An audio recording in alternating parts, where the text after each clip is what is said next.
Welcome to Mamahood After Trauma, where healing and mamahood intersect. I'm Emily, your host. Join us as we discover practical strategies to nurture ourselves with kindness and understanding. Stay tuned for insights and inspiration to support you on your path of healing and growth. Let's dive in together. This is Mamahood After Trauma. Hello, friends, and welcome to this episode of the Mamahood After Trauma podcast. I am so excited that you have taken some time out of your busy mama schedule to tune in and listen to this conversation. Today, we are being joined by Geraldine. Welcome. Thank you. Yeah, so Geraldine is a serene mother wound mentor. Did I get all those words right? It's fine. I'm a serene spiritual mother wounds mentor because the way I work with people to heal from a toxic relationship is very much a very gentle spiritual way of working. Yes. So, how did you come to be working in this space? So my professional background is actually I was a probation officer for many years and did some work in substance misuse and addiction, and then went on to support women who were experiencing domestic violence in their emotional recovery once they'd got safe. And at the same time, when I just started doing this training to support women in domestic abuse, I was also accessing counselling. Initially, I think I had accessed counselling initially because I was struggling to breastfeed. However, as I got into the session, she was kind of like, "You realise we're talking about your mother a lot." I was like, no surprise. Anyway, so it was at this time that I was also, we were going through my daughter being diagnosed as autistic and learning disabled. So there was a lot going on. And but it was through kind of doing that training, having a counselor and being a mother all at the same time. It was like a perfect storm. And I started to really realize how toxic, how difficult, how unhealthy my relationship with my mother had been. I'd been her carer since I was 12 years old. And I'd cared for not just her physical needs, so I would help her get dressed and washed and keep the house clean and things, but I'd also helped with her mental health needs. So there'd been times where she had been losing control and would hit herself around the head or would try and harm herself in slightly more serious ways, and I would be the one there calming her down and trying to make her feel better, usually by stroking her ego, actually saying, yes, you're right, you are the victim, it's everybody else's fault, and calming her down that way. And I developed really severe anxiety. And just after, when I joined this, it started working as a domestic abuse recovery worker, I actually lost my job. I absolutely loved that work. I was in that work for over a year and absolutely loved it. But the charity I worked for, chaos ensued and I lost my job. And anxiety came back again really, really badly. So badly I was struggling to eat, was struggling to dress, was losing my temper with the kids. And I was back seeing my counsellor again, and she was just like, this isn't all about the job and everything else. I was like, no, I know. And she was just, she could see how ill I was getting. This by this point was my third breakdown. I would get a little bit better and then I would collapse again and get a little bit better and then collapse again. And she was just, I just got to the point of, I can't continue like this. And she just said, well, what would life look like without your mum in it?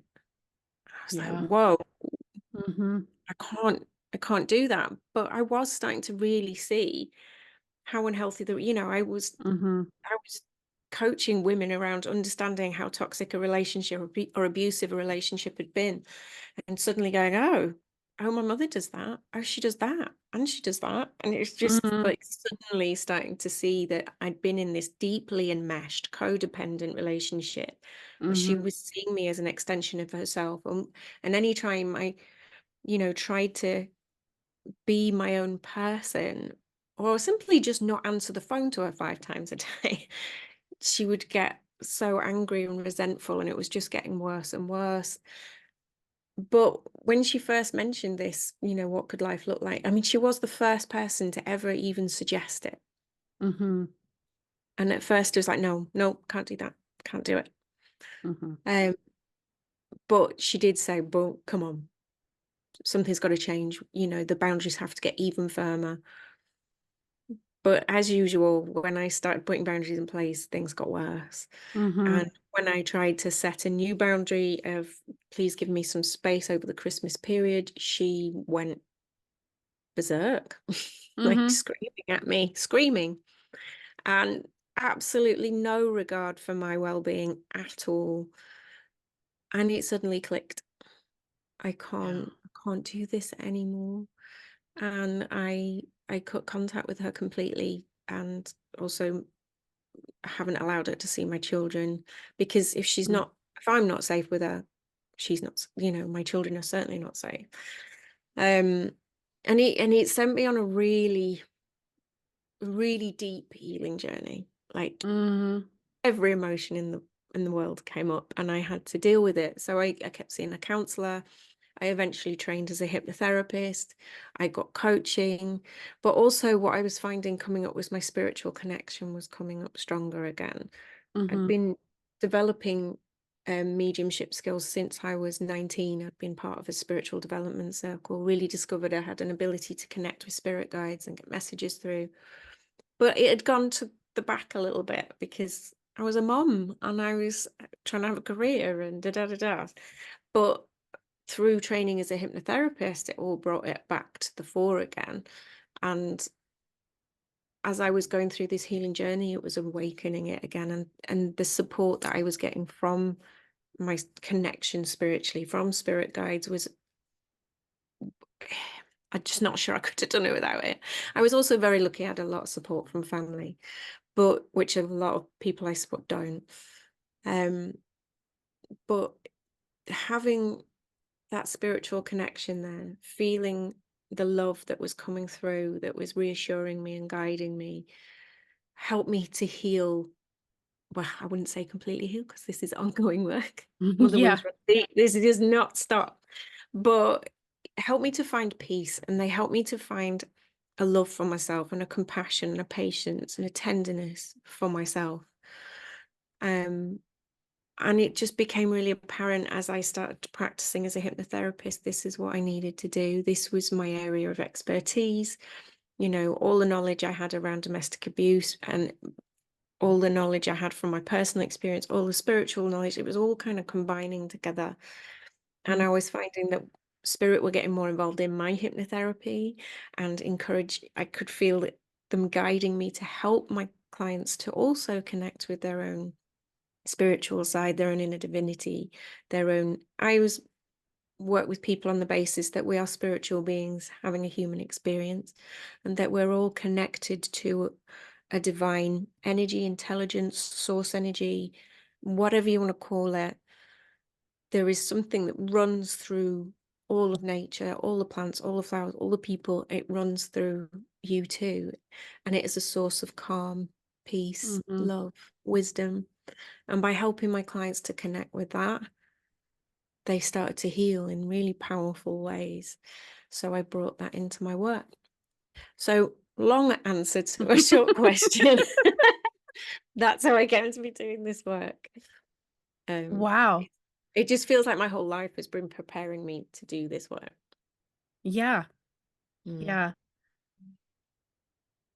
Yeah, you're right. A lot of people are scared to cut off the toxic relationship, especially if it's with your mother, Yeah. because we've got this narrative running through our society of, but they're your family, but they're your mother, but they're your father, Mhm. but, Mhm. but. what do what's your perspective on that? You can probably imagine. Yeah. You don't owe your family just you do not owe your mother just because she gave birth to you.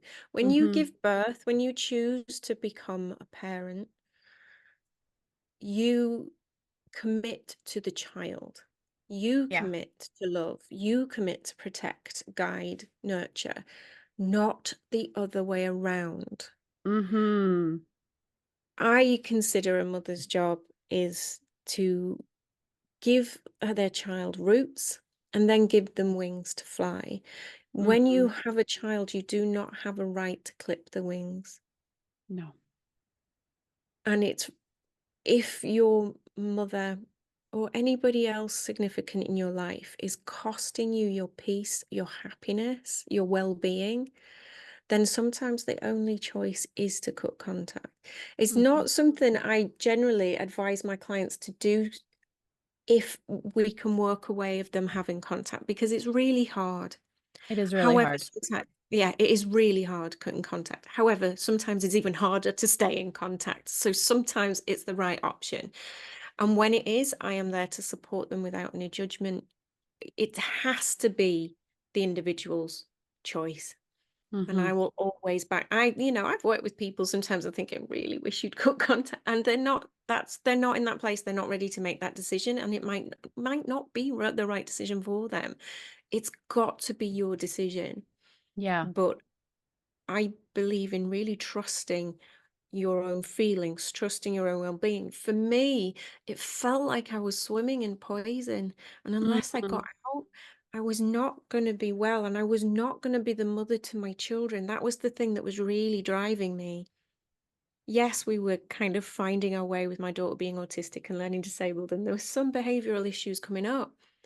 But a lot of that was also coming from me and me having emotional flashbacks from my childhood, being triggered by things and not being able to self-regulate and be able to take care of myself and keep myself calm so I could be there for her. I'm Yeah. a very different parent to the one I was then.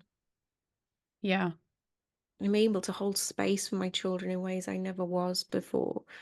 And yes, I still have the emotional flashback that will come up, but when it does, I'm able to catch it Mm-hmm.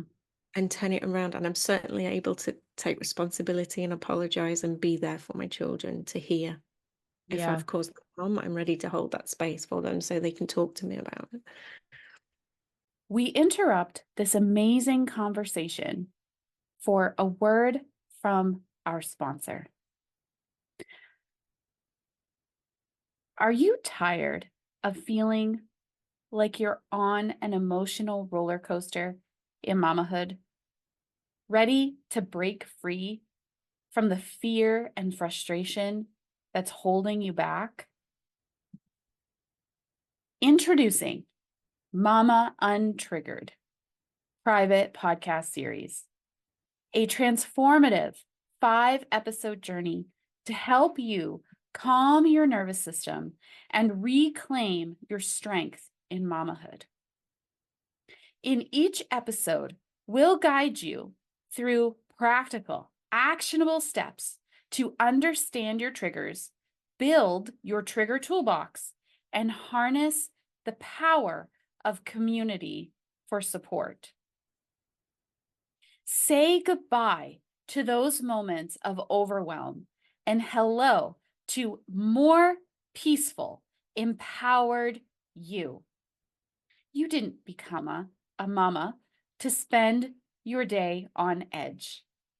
It's time to take control of your emotional well-being and create a positive, joyful experience for you and your littles.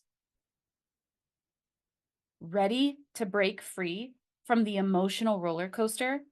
Subscribe now to the Mama Untriggered private podcast series and start your journey to a calmer, happier mamahood today. Yeah, for me, it was a dynamic of cat and mouse.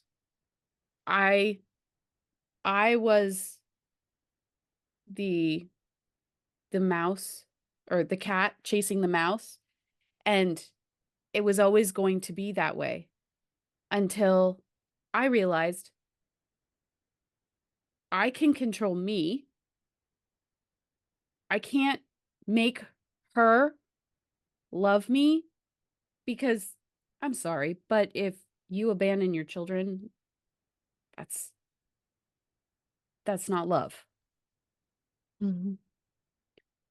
Um, and some people may have differing opinions, but that's not love.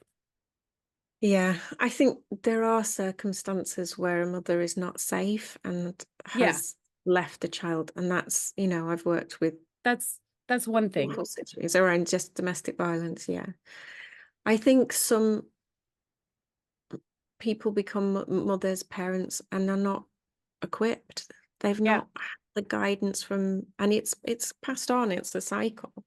yeah, But yeah, emotionally immature parents are not.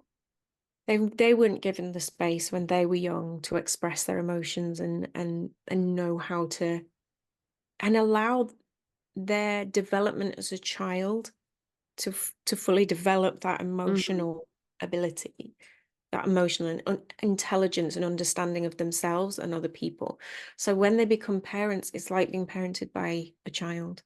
mm, Now, emotionally mature parents, though, occasionally you can find some that will do the work. mhm, Most of the time, not, because they're not equipped to even do that reflective work and realize it's them that needs to do the healing. They actually usually blame other people. yeah, And yeah, it's so difficult when it's your mother. it is.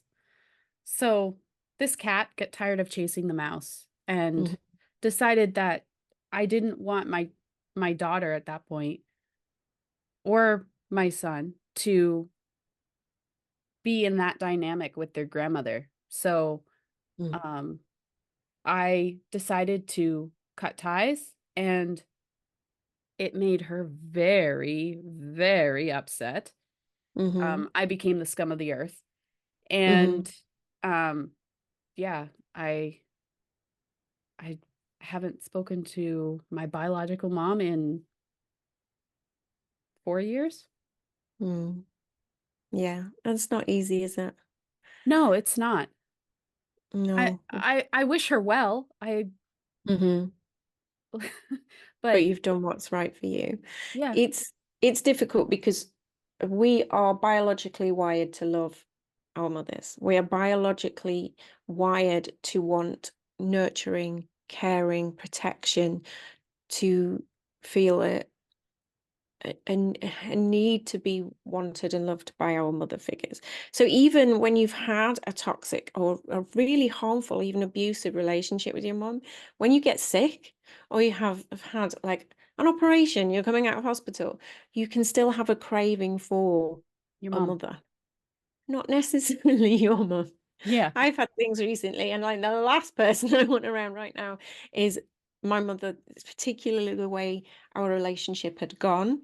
Mm, But I my relationship with my mum was very complicated because, especially when I was younger, there was times where she could be very loving, very mhm, caring. She had the capacity to be a wonderful mother. mhm, However, fear crept in, needing to be the victim, mhm, were issues that got in the way. But it does mean then that I have memories of a mother who was loving and caring, that when can cause deep, deep grief, because I mhm, have to let go. I have to accept that she wasn't able to be that mother for me when I needed her as I got older. Um, I have to accept that maybe the mother I remember is not quite as wonderful as I remember her. There is that distortion from a child. There's a lot of when you cut contact or you are going through, trying to heal mother wounds, of accepting. mhm. And one of the key things you have to accept is, one, it wasn't your fault. No. And two, you cannot change her. Only No. she can do that. And so you have to accept that who she is, her Mm-hmm. limitations, what is she able to give? And if you are not able to live what she is able to give, then Mm-hmm. that's when we have to consider cutting ties. But it's accepting that those wounds that she's caused you are not your fault, but they are your responsibility to heal, so we don't Yes. continue that cycle on. Yeah. Mm. Yeah. And it's no walk in the park. It really isn't. And this is something I would say, do not do this on your own. No. For when you can get hoovered back into something that you shouldn't be in, because we can crave. When you've had a relationship with somebody that that has caused a traumatic bond, so those relationships are the ones where you're in a cycle of abuse, where they can Mm-hmm. mistreat you, then suddenly say they're sorry and be wonderful again, and then it starts all over again. Mm-hmm. You've had a relationship like that, and when I say they treat you nicely again, it can be in comparison to the normal, so it might not even be Mm. that, but Yeah. it can still cause us trauma bond, and trauma bonding is very much like addiction, Mm-hmm. and you can get cravings, and you need support to be able to help you to withstand those cravings and those feelings, to help you overcome the grief, the shame, the guilt, to release yourself of those things, and to really start doing the deep inner healing, inner child healing. Mm-hmm. There's parts of you that will be deeply connected to your mother that need healing. There's so much that needs doing. You cannot do it on your own. You need to find a professional. And it Yeah. can be that you find a therapist, a counselor. It can be that I think you should have both. Like I had counseling and then hypnotherapy and then coaching, and it's been a journey Yeah. of working with different people to help. And now I regularly have hypnotherapy, and it's taking it to those different levels. I really do think you need to kind of talk through it first, and then something like hypnotherapy to really deep dive, because that inner child work is important, but you can't do it by yourself. You need to get support. Yeah. Yeah. Support is really the make or break link. And it is very much like peeling back an onion. Mm. There are so many layers, and Mm-hmm. um another guest that I had on the Mamahood After Trauma podcast compared it to being like a whack-a-mole, where you think you've dealt with this thing once and you're done, but it has a way of resurfacing time and time again. And Yeah. I think that is your body's way of not overwhelming your system. Yeah. And you heal that same trigger or whatever it is Mhm. on different levels each time. It's Yeah.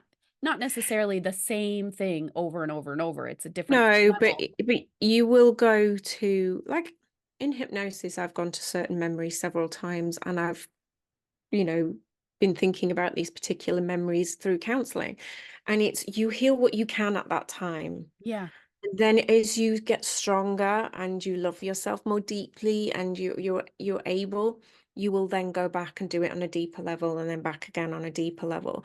And it, like when I do a lot of inner child healing with people, you've got to be ready for that, because that's really going deep, Yeah. and it can be too much too soon. So I also do coaching and mentoring. I even do, like, if people who live near me, I go on walks with them, because it's just that real gentle, and it's finding out what are you able to deal with right now, Yeah. and working with it that way, because we're all at different levels. But yeah, it will keep it there is certain things will keep coming up, until you've really dealt with them on all the levels. But Yeah. it's understanding when it's your mother is, with most people, your most foundational relationship in your life. Your Yeah. whole perspective of yourself, the beliefs you hold about the world, about yourself, are filtered through your mother a lot of the time. And I didn't live with my father. It was pretty much my mother. She was huge in my universe when I was young. Mm-hmm. So my whole understanding of myself, the world, my family, all came through her lens. And when I started to realize her lens was extremely distorted, it was so destabilizing. Mm-hmm. And Yeah, just, I could see that. yeah, Yeah. just trying to figure out who I was, who the world was. You know, was my father who she said she was my aunt who she said she was my, you know, the experiences Mm-hmm. I supposedly had as a child, you know, all of it. I had to kind of refigure it all out and kind of wipe the slate clean a bit and work it all out. I was very blessed when I first got contact with my mum. My father came and spent time with me and just sat with me for hours as I went through going, is this true? Is that true? Did that actually happen? You know, and he helped me to kind of get a grasp on things again and just kind of held my hand through that first week of just, you know, Yeah. first got, so yeah, it's absolutely head spinning. And I'm very blessed that I have had people around to support me with it. Even my mother's mother supported me through it. And a lot of people don't have that. But that's why I work really hard to create safe spaces for women, because I work with women to give them that safe space to talk about it, where they're not going to Yeah. get judged. Because there's a lot of stigma around this. You know, Yeah. I talk publicly about it and I get vilified. And I get trolled, accused of being all sorts of things. And it's making sure that they have that safe space. So I have a free group on Facebook, which is a really safe space. I have an online healing pathway, which is also all about creating that safe space to come and talk and share and heal together, because you need to be around other people who understand. But it's also being in peer communities like that aren't toxic in their own way, because I've been Yeah. in communities where it's been a competition for who's got the worst mother, you Mm. know, who's got the most trauma. Yeah. That's not helpful. Or I've been in ones where it's just really angry against mum, you know, really, you know, I've read certain books and I've had to put them down within second chapter because they're so angry. Just like, this isn't, you know, as far as I'm concerned, the goal is to find peace. And Yeah. if you're in a group, in a space, or in a support, or working with a therapist that is not helping you find peace, Mm-hmm. that's a That's big not the indicator. right, it's not the right place It's for not the you. right person. Where can our listeners connect with you further if they'd like to do so? Very easy. I'm on all most social media platforms. So I'm on Facebook as Geraldine Crane. I'm on Instagram as Geraldine Crane _Serene. I'm on TikTok as Geraldine Crane. You can find my website is just geraldinecrane.com, and you can email me at hello@geraldinecrane.com. So I'm pretty Awesome. easy to find. You're in all the places. I'm there. Well, thank you so much for joining me today, Geraldine. It was a pleasure speaking with you. Oh, thank you very much for giving me the time. Thank you so much for taking time out of your day to tune in to this episode of the Mamahood After Trauma podcast. If you would like more of the Mamahood After Trauma community, make sure to look in the description of this episode for the link to become a Mamahood After Trauma Inner Circle member. Until next time, Mama, keep